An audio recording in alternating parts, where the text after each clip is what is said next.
And we're live. Welcome, everyone. It's good to have you back at the Partner Matrix video cast.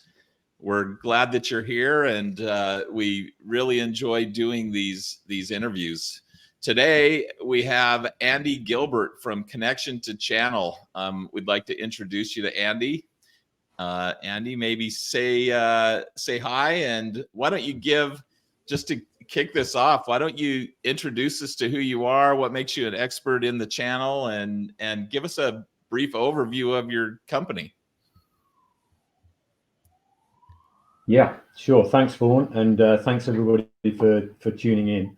My name's Andy Gilbert. As Vaughan said, I head up Connection to Channel. We've been running 8 years come May. We are a channel consultancy. We also work with some of the PRM vendors. One of our good partners is megatrends, hence I'm here today. And thanks very much for including me.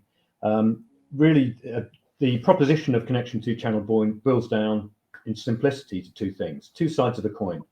One is getting more partners to help you achieve your increased sales target. The other side of the coin is getting more from the existing partners you have to help you increase to achieve your sales target. Two sides of the same coin, but very different kind of executions. And if anything, Vaughan, I've seen the balance of that move probably over the last 12 months away from recruiting more partners. They're quite expensive, quite difficult to look after. Yeah. The more you get, the more difficult it is, towards the whole thing around PRM, around better managing that channel, and perhaps shifting that 80-20 Pareto that everybody seems to be stuck in. If you could make that 75-25, where 25% of your total partner group is working for you, you've made your number overnight. So that seems to be the shift that I've seen over the last 12 months. Nice. As the folks on the call or on the video might recognize, you might not be sitting in the US. You're in one of those areas of the world that means something different when they call it football. It's not American football. Where are you located, and what do you do with your spare time when you're not hanging out in the channel? Tell us a little something about yourself. Yeah, I guess I'm in quite a fortunate position because my kids are in their 30s and running their own business and CMO of a business. So they're kind of running ahead of me. I don't have to worry about kids now, to some extent, you know. But yeah. So you know, I like to keep fit. I love to cycle. I do cycle rides. I've learned to cycle south, not north, in the UK. Okay. So I do quite a bit of that when the weather's good. I love to play footy. This is soccer in Americanese. I still play footy. I played last night. We were equal coming right into the last few minutes. I made this fantastic tackle, and they called it a penalty. I mean, I'm speechless. I can't say anything else. I'm just the injustice of it. Did they convert the PK? They did. Yeah.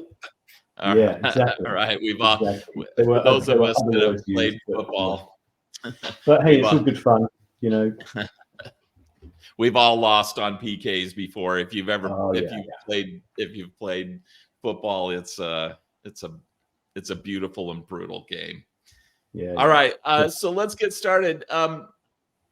Talk a little bit about partnerships, why they're important to the industry, particularly for folks that might be a little bit less familiar with partnerships. What are you trying to accomplish? Why do you do them? Why do you recruit partners in the first place? Give us a little bit of background. Yeah, sure. So personally, in terms of my background, I've been involved in tech sector. So that's really my area of expertise, probably for the last 30 years. On the client side, I've worked in EMEA, I've lived and worked in the States, loved that experience. And also done quite a bit on the agency side, and then started my own consultancy 8 years ago. So the tech sector is always evolving, as we all know. And the channel, I think, is evolving at double quick time.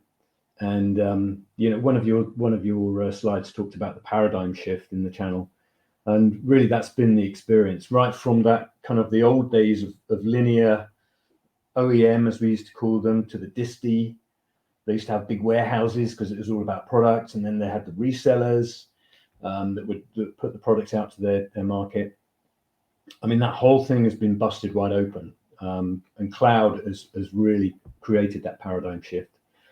So that's shifted everything. But really, the motivation, coming back to your question, Vaughan, is essentially four key things: speed to market, scaling up, reach and localization, and we used to talk about headcount cost as if, avoiding taking people onto your own headcount was the main motivation.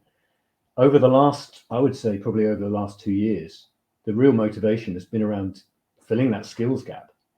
People are really good. People are like hen's teeth. So whether you're talking about the sales side, and for some of your bigger partners, you can kind of cooperate with the marketing side as well. There are some really useful skill sets that are just not that easily available in the market. So headcount is one of those key things. Interesting. So it's scale on the revenue side of things, but also scale on the headcount and the knowledge side of things, trying to scale your business in areas that you might not have expertise. Basically. Yeah, I think so, Vaughan. And underlining all of that is de-risking. You're de-risking your go-to-market to a large extent. Doesn't mean to say there's no risk. There's always risk. But you're certainly de-risking about the timing of how you invest and where you invest. If you're working through a partner channel that's functional, that's engaged, that's got good engagement with their customer base, you're de-risking your entry into any market, whether that's a vertical, whether that's a geo, whatever it is. Interesting. So you've been involved with recruiting and reactivating and doing all of this sort of activation type stuff with partners for quite a few years. When I look at when I started in the channel, everyone was kind of a VAR back then. I mean, there were other organizations, but it was pretty VAR centric. How now that you're doing this in this sort of new channel world, because it really has changed in the last year or two, what does that partnership stack look like now? I mean, how has that evolved from the days of VAR to wherever we are right now? What would you say about that? Yeah, good question, Vaughan. I think it's evolved, quickly and exponentially. So just in terms of the type of partners, going from that old linear model, we've now got the very complex model, which is why we talk about ecosystem now, not just your channel environment, because there's so many different players bringing so many different skills to the party. From the VAR, you then got into the SIs, the value add part of that value add resale was very often to do with integration. I used to work for Unisys, for example, and 20 years ago we were creating solutions, and we had a NOC, a network operation center, we had a SOC, a security operations center, and we brought in specific partners with specific tools. That world It's a lot of acronyms. Anymore. Yeah, absolutely. That, as you know, tech runs on acronyms. We have to have a TLA or sometimes an FLA. Yeah. I think the biggest change there, as I said earlier, is the cloud, and MSPs have really come to the fore, because those MSPs are bringing together that cloud environment, creating a solution and presenting it to a marketplace that either doesn't have the skills or the knowledge, quite often the time to put that together. So now and a great example is in going from people like Rackspace that used to say, hey, we can rent you a Rackspace. Nobody's just renting bare rack space now. It's got to have security, it's got to have virtualization, it's got to have all sorts of other stuff. It's got to have integrations with different platforms. I love it. I mean, I'm about as technical as a pencil, but I love the potential of what that technology can do to a business, because it's all about the business. It's all about accelerating business. It's not about bits and bytes anymore. When's the last time someone came to you and said, Andy, I have something really important for you to do. I need you to recruit a VAR. It still happens. Yeah, it still happens. I mean, it comes down to terminology. It all depends on what that value add is. Uh-huh. You know, quite often the value add is, as we said earlier, it could be a vertical, it could be a geo. You know, I So it think still I'm probably happens, still yeah. happens, Oh yeah, but the days of they're more specialized, they're more verticalized, they're more regionalized than ever. Yeah. yeah. And I think there's greater clarity as well, Vaughan, about the difference between an alliance partner and a resale partner. You know, Well, and different that's motivations. something. Yeah, that's something I think we probably should chat about. I mean, in this world of ecosystem, which I've got a view of this. I mean, I believe it's real. Okay, it's a little like Santa Claus. I believe it's real, and I think it means more than people realize, because I think that there are a lot of different types of influencers, in the not in the Kourtney Kardashian sense, but in more of the moving moving product sense than there ever has been before. And I think that there's one of the big elements of this, in addition to the MSPs, is the alliances and the technology partners. So, in addition to the MSPs and all of these other sort of groups that are getting involved, how are you addressing alliances and technology partners as sort of an influential group in the ecosystem? Yeah, I think you know, again, that really cuts to the heart of some key issues. To answer that, I was doing some work with a client last year, and they had a very narrow definition of what they were after. They were after VARs, they were after resellers, and a lot of the opportunity was around alliances that could really enrich their platform, could really bring some expertise or some geo speciality or some vertical speciality to their offering. But because they had such a narrow definition of, you know, we're looking for VARs, when we got them on a webinar, and the first question from the guys on the client side would be, how many units are you going to sell for me?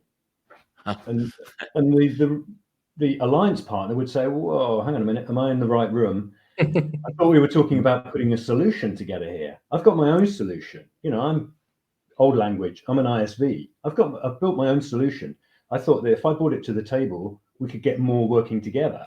And now you're asking me these kind of dumb questions about how many units of my product are you going to sell for me?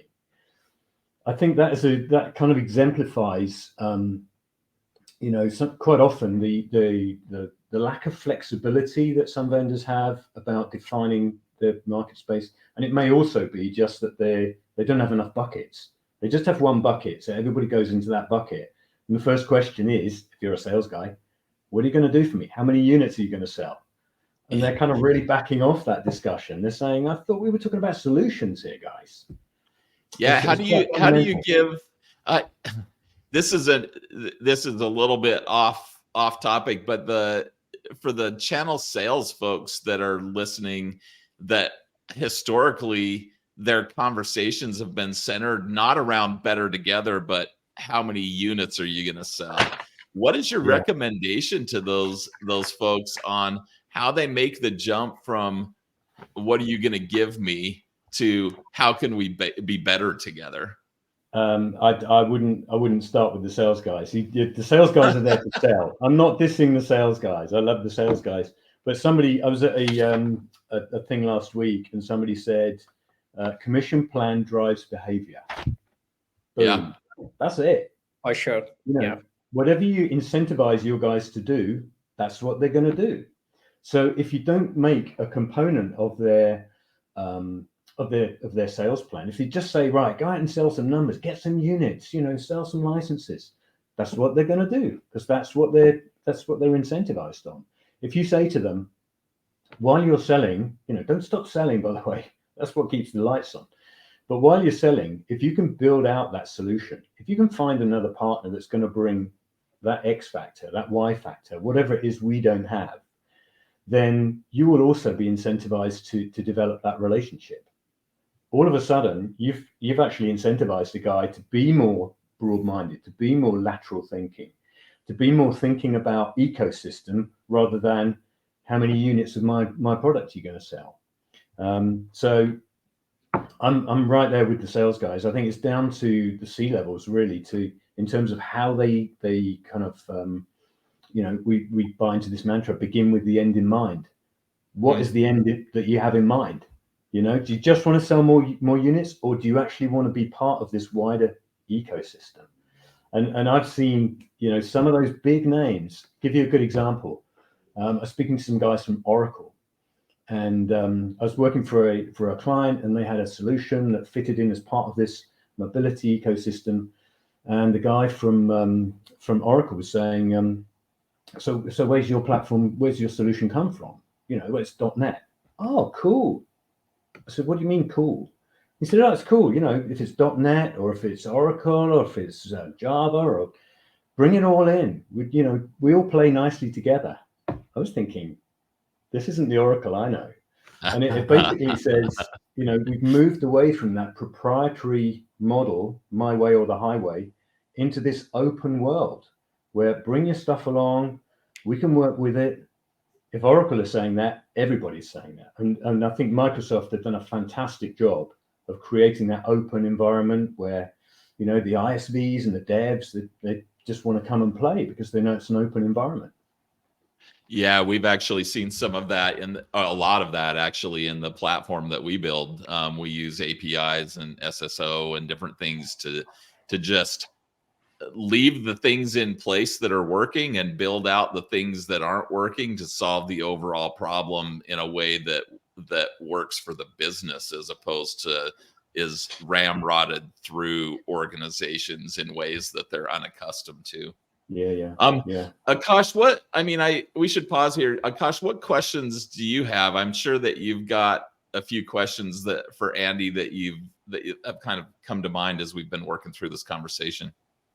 So I think I picked up from what you said about influencers when it comes to channel partnership in tech sector. So I think my question to both you, Vaughn, and Andy, that how can tech companies leverage influencers to amplify their brand messaging and drive growth, especially when tech companies or companies in other sector as well are going to spend 10 to 12% of their entire marketing budget on influencer marketing. So I think they are betting really, really high on influencer marketing. So what's your thoughts on that? Yeah, good question, Akash. I think influencers are increasingly key because in an uncertain world, everybody wants to minimize their risk. They go to the soothsayers. They go to the guy with the crystal ball and say to people like Jay McBain, Laz Gonzalez, those guys that work in our channel sector, hey, Jay, hey, Laz, what do you think's going to happen? And they look in their crystal ball. These are smart guys, they really understand the market. They've got a good finger on the pulse. So step one, talk to them. Don't say, we've created this product over the last 18 months. Ta-da, here it is. They're going to go, okay, guys, why didn't you talk to us about this 18 months ago? Because we could have made this much better. Play in the sandpit. Engage, talk to, go to the trade shows, talk to the people at the bar, talk to your competitors. We're in a much more open world now where our market, our customers want us to have those discussions. They don't just want us to be, we're not about an end-to-end technology solution or an end-to-end marketing solution or end-to-end platform. It's not a homogenous world anymore. So back to your question, Akash, talk to people. True. Even if at some level you think, oh, hang on a minute, aren't those guys competitors of ours? We're in the world of co-opetition. Your competitor is also part of, where you can cooperate together. And also the thing, and we bring it out in the blog that we put together, there's so much coming together. There's loads of M&A going on. That ain't going to diminish anytime soon. So somebody that used to be your direct competitor is now actually in your space, and you could work with them. Vice versa, somebody that was not your competitor, all of a sudden, company A and company B are partnered. Company B buys company C. Company C is a direct competitor of company A. You've got to change that dynamic. It's you've got to be flexible on your feet. This is why we Yeah, need to guys. this is a topic that I'm really opinionated about. I actually I've done a little bit of research on it and have had some pretty hefty conversations around this. We'll just call Jay McBain the Arnold Schwarzenegger of the channel. You know, he's showing up and he's promoting different things, and people listen to him. We've actually got a video kind of coming out today with a fairly detailed conversation with Jay around platforms and different things like that. Does he actually say, "I'll be back" at any time? I wish he would have. I'm going to get him to. I know I'm going to get him to say that the next time that we interview him. I'll be back. Yeah, it's interesting though, because in every sense, I mean, they're not necessarily, you know, the influencers that are on television or in the movies that we're talking about here, but in every sense of the word, there are influencers sitting in the channel. And I think that Jay did a little bit of research. Actually, I saw one time that suggested that there were about 100 and I don't remember the exact number, but there were over 150 influencers that he was able to identify, just knocking around, talking about different platforms, talking about different technologies.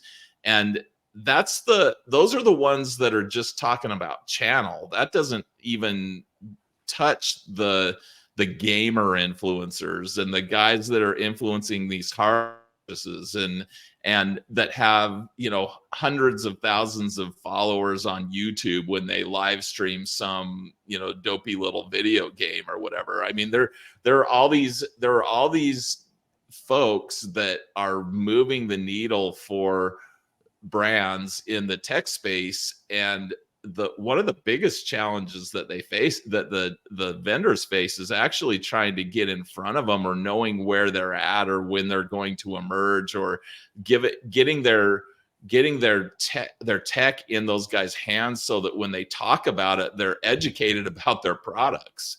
It's a really interesting dynamic that they're facing, because those folks are moving the needle on a large amount of product, simply through having access to audiences that other folks don't have access to. And it's really quite interesting. I mean, that 10 to 20% of the marketing budget, it's well spent, because, you know, when these are in an industry that people buy from people, well, I mean, just generally in sales, you buy from people that you like, or you buy from relationships and things like that. And in the world of influence, where people trust the people that they follow, or else they wouldn't be following them, when they step up and they promote a brand or they promote a technology, there's a greater level of trust with that particular product as a result, and that trust drives purchase behavior. Yeah. However, at the same time, I was talking to one of the customer, and they said that it has become really difficult to measure the performance of their influencers marketing, because they are not able to track how much exactly they influence on those deals, where your reseller, your system integrators, your alliance partner are also involved in the same deal. So it has become really complex and hard to measure those performance. Yeah, I think that's definitely one of the mega trends that's kind of going on in our industry right now. Andy, when you look around, are there other mega trends that you're running across, or that you're familiar with, or that people are having you address in your recruiting and reactivation?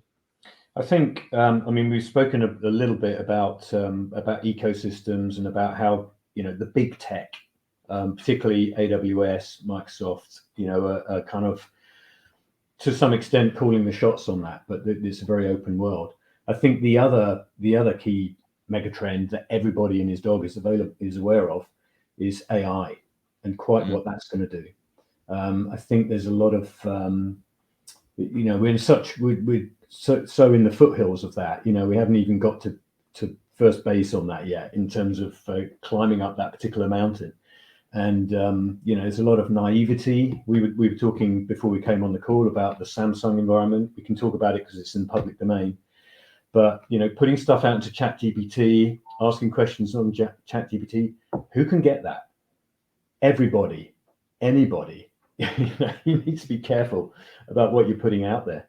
A conference I was at last week in London, they were somebody, I think a guy from YPro, one of the tech marketing guys, made a very important distinction between ChatGPT and kind of generative AI and AI per se. We tend to conflate them into the same thing. It's part of the newness of how people are trying to get a grip on this thing and trying to understand it. But we're talking about very different things. And I think the risk is that the marketing, I'm saying this as a marketer, that the marketing people grab the agenda and they're talking about, generative ChatGPT, how can we create words? And there's this whole other thing called AI that is completely different to that, and has got a completely different dynamic, and it is a tech issue, not a marketing issue. So I think there's a whole lot of learning, awareness, reality, and I think we as channel people, certainly as it relates to the channel, we've got a responsibility to be clear about that messaging and say which bit is which and what is what, which bits are foundational to the technology and which bits are the kind of icing on the cake that helps you generate words in 5 nanoseconds. Different things. Yeah, it's interesting. AI is something that I've also looked quite a lot at.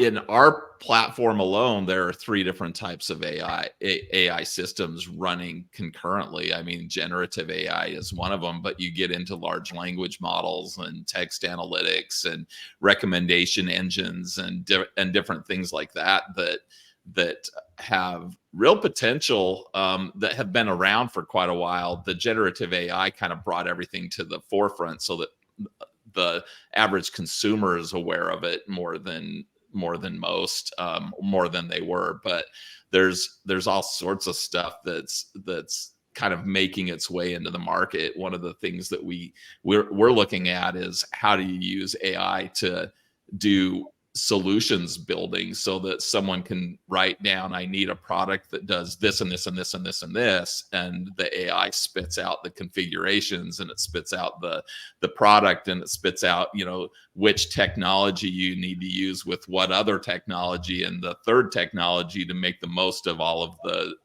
dynamics that you're kind of working across, which is sort of ecosystem and AI on steroids, basically. It's really quite interesting. Vaughn, I would just quickly like to add a few things on ecosystem, which Andy just mentioned.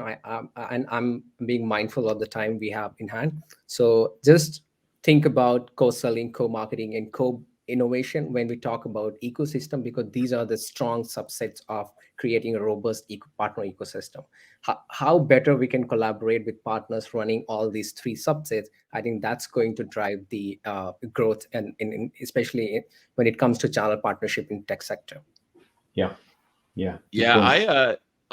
got a view there, and then I'll let Andy jump on. But you've got to have a way of unwinding the process, and typically speaking, that great unwinding should be happening at your PRM or at your partner platform. If it's not, you need to take a look at why it's not and how it should be and what you need to be doing to make sure that happens. I had a guy that I like and trust quite a bit one time, about mid last year, say that attribution is irrelevant, and I think he's 100% wrong. And I tell him that actually every time I see him. I kind of make fun of him about it, because at the end of the day, you've got to know what parties are playing in what instances so that you know how to reinforce their behaviors and so that you know how to incentivize them. And that can really only happen if you have a clean way of attributing the different go-to-market strategies, who's co-selling, who's co-marketing, how they influence that deal. And it's great to do it. Everyone plays a part, we're all better together. But from a credit standpoint, how do you quote unquote credit people for the things that they're doing? And how do you say, you know, the effort that you put in was really fairly minimal when it comes right down to it. And so we need to reemphasize the stuff that this guy is doing over here or this company's doing over there. Yeah, yeah, absolutely key point. And it's, you know, the old model of, oh, I've got a lead, I'm going to register it on the, you know, the opportunity generate thing on the platform, as if one person is driving some of these big deals that are very complex, that have got multiple partners, they've got licensing, they've got integration, they've got a whole host of other things. You know, if your systems can't manage that, you know, if there's just one little slot, fill in the person who found this lead here. You know, when did they find it? How did they find it?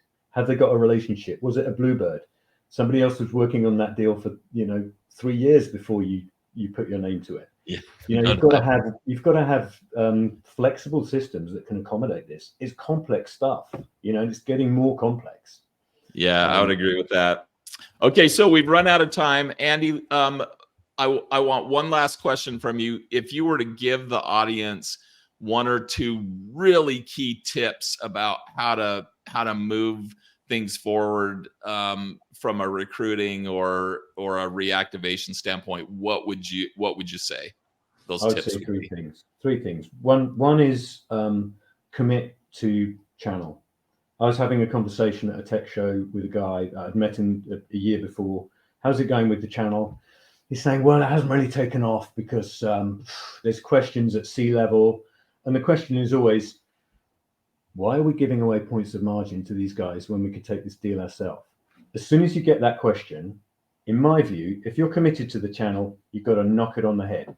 Because if you're not committed, people get to find out this stuff.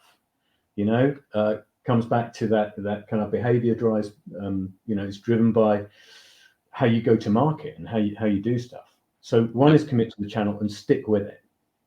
The other is everybody knows AI is you know, the 600-pound gorilla or the elephant in the room, whatever analogy you want to use, but use it carefully. Another analogy, it's like an Uzi machine gun. You can spray a lot of bullets in a very short period of time and do a lot of damage. So be really careful about that. The third thing is develop your ecosystem and make it agile, because the whole market, particularly in tech, the whole market is so dynamic. You know, you might establish a partnership at the beginning of the year in January. By December, you know, it ain't working for some reason, maybe because of M&A, maybe because of, you know, stuff hasn't worked out as you thought it would. Then you've got to turn that thing off. Maybe you've got to turn on other partnerships. You've got to be agile. And if you don't have what we would call a PRM system to give you that agility, you're going to struggle, because doing this longhand is not an option in today's market. Yeah, I love the last point. Yeah. I thought you might. I think that's great. And with that, folks, thanks for listening in, and we'll see you next time. We're out. Thanks, Andy. Thank you, everyone. Everyone. Thank you.